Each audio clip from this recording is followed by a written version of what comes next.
Marshal Iwaasa was born January 3rd, 1993 in Lethbridge, Alberta, just over an hour from the Montana border. Marshal is described as quiet and reserved and very gentle and kind.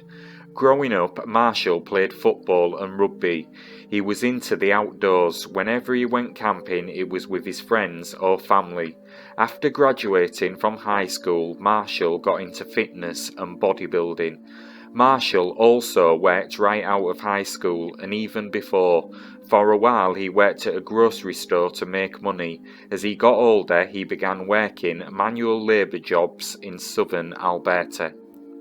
Marshal endured a rough month prior to his disappearance. In November 2019, he dropped out of school after being put on academic probation on account of poor grades, a fact he neglected to mention to his family. Shortly thereafter, he failed to pay his cell phone bill, perhaps burdened with the sort of financial difficulties that seem to plague most college students. On Sunday, November the 17th, Marshal spent the day doing household chores. Marshal was renting a basement unit with a family in Calgary and had done some laundry that day in their shared unit. That evening, Marshal drove his dark blue 2009 GMC Sierra truck to his mother's house in Lethbridge to help her with a computer problem. At 11 p.m, Marshal left his mother's house. He said he was getting something from the storage unit and then heading back to Calgary. We know Marshal was at the storage unit around 11:30 p.m, and he tried to gain access numerous times throughout the night. Based on the activity log, it looks like he had tried the code a few times. Then after a while, you can see he took a break of trying to log in and then just waited until it opened. Marshal's sister said Marshal's determination to gain access to the unit was not surprising, and that she believes he didn't know the unit would be locked at that time. Marshal eventually gained access to the unit just after 6 a.m. and stayed until approximately 8:30 a.m. On Saturday, November the 23rd, 6 days after Owasa's disappearance, a group of hikers bound for a remote alpine shelter called the Brian Waddington Hut came upon a chilling sight on the rough Phoenix Creek logging road near the town of Darcy. At the trailhead, said James Stark, one of the hikers, we came across a pickup truck that had been completely torched, but it looked like it had been torched extremely aggressively. Investigators later determined that the burnt-out truck was Marshal's and that several automotive parts for which Marshal had recently paid for were missing. Near the truck's charred skeleton, the acrid stench of which still hung heavily in the air, the hikers found a number of belongings scattered on the ground. The hikers took photos of the scene. They found Owasa's expired passport, along with a newer passport with the identification page torn out. They also found 3 smashed cell phones, a destroyed laptop, a PlayStation, an Xbox, some clothing and some toiletries. Owasa's family later identified the cell phones, laptop and clothing as Marshal's, but did not recognise the gaming consoles. Conspicuously absent from the miscellanea were Marshal's contact lenses, contact solution, backpack, wallet, and most recent cell phone. In Stark's opinion, it appeared as though someone had been trying to destroy evidence, a theory which he conceded did not make total sense, as the passports, cell phones and laptop could have been destroyed far more efficiently if they had been torched along with the truck.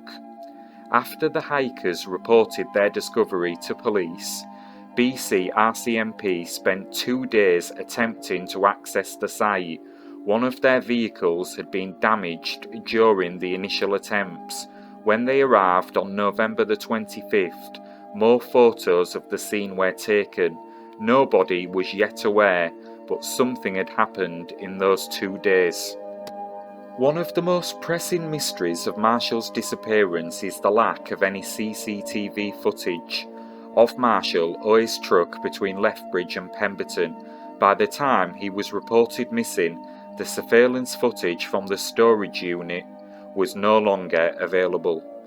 Another element to Marshall's disappearance that has been discussed, first by LPS in a media release and online, is the discrepancy between the original photos taken by the hikers and those taken 2 days later by police. Marshall's family addressed the discrepancies in a Facebook post. The images clearly highlight the missing, moved and damaged items. In one image, it looks as if a phone and other items were neatly placed beside each other on the ground. Marshall's family has never had the opportunity to look through all the items at the scene, but said they know some items do not belong to Marshall. Initially, Marshall's family identified the gaming consoles as belonging to him. However, in January 2020, when Marshall's sister went to his house in Calgary and discovered his Xbox and PlayStation were actually still there, she realised the ones discovered at the scene did not belong to her brother. The owner of the consoles found with Marshall's truck is unknown. There's also the issue of the steering column, which had been removed from Marshall's truck. We confirm that the RCMP did not take it, so it appears that it was always missing. The RCMP has preserved the items, but nothing has been tested. We don't know whose DNA is up there, said Marshall's sister. We don't know whose fingerprints are up there. They just have the items, but they aren't running them. In a press release, Lethbridge police said the evidence cannot be DNA tested by the RCMP crime lab unless officers have reasonable grounds to believe a DNA designated criminal offence has been committed. At this time, no such evidence or grounds exist. Lethbridge police and members of the Pemberton RCMP suspended their search on account of snowmelt in late November before resuming it again on June the 24th for 5 days. 12 police officers, 15 search and rescue personnel from Pemberton and Squamish, a canine unit consisting of 8 cadaver dogs, 8 private searchers, a drone operator and a helicopter conducted what has been described as an exhaustive search of the wilderness surrounding the Felix Creek logging road for any signs of Marshall.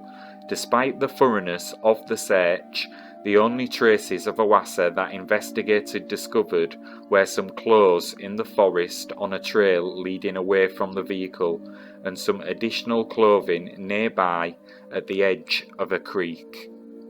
The search with the RCMP fire investigator 7 months after Marshall disappeared was the first attempt by police to investigate the cause and manner of the fire that destroyed Marshall's truck. Almost 9 months later, nobody knows what happened after 8:30 a.m. on Monday, November the 18th. There is no way of knowing which route Marshall's truck took from Lethbridge to Pemberton. There is no trace of his items which remain missing. There has also been no financial or phone activity since before Marshall was last seen. Luke Neville was last seen in Spence's Bridge on October the 9th, 2017. Luke was seen driving his white 2003 Ford E250 van in the Spence's Bridge area. He did not return to his residence that night, and the following evening at 11:55 p.m, his roommates reported him missing to the Lytton RCMP. The next day, police found Neville's white van about 20 kilometres from his residence on the Sackham Forest Service Road, a logging road which meanders along the eastern slopes of the Thompson River Valley. The vehicle was scorched inside and out, as if it had been set on fire. The police searched the vicinity of the burnt-out van but found no sign of Luke Neville. A cadaver dog search of the area in June 2018 turned up nothing. The Neville family erected a billboard on the Trans-Canada Highway in Spence's Bridge, asking anyone with information to come forward. Police say they consider the disappearance suspicious. Brother Mark Neville says the family has not been informed of any developments in the case. No leads, no suspect, no news, he said. Mark Neville, Luke Neville's brother, believes the case of missing cowboy Ben Tyner should also be looked into for possible connections. On the afternoon of Saturday, January the 26th, 2019, on one of his days off, Ben Tyner left the Nicola Ranch, saddled his horse and rode into the hills, perhaps to look for wandering cattle, leaving his truck and trailer parked on the ranch house driveway. His abandoned horse was found fully saddled on a forest service road northwest of Merritt 2 days later. Merritt RCMP Constable Tracy Dunsmore said, "It was very unusual for a seasoned cowboy to be separated from his horse. Even after an extensive search, no trace of Ben has ever been found." Again, it's only 50 to 60 kilometres from Spence's Bridge, said Neville. "I keep hoping every day that the police would call and say we're starting to connect all the dots, but no, I haven't heard anything from the police about if there's any commonality between the cases." In the months that followed, Marshal Iwaasa's family spearheaded a campaign to persuade the RCMP and Lethbridge police to treat Marshall's case as a criminal matter rather than a missing persons case, which would give investigators more freedom and access to additional resources. However, law enforcement has maintained their previous stance, claiming not to have uncovered sufficient evidence to warrant its upgrade to criminal status.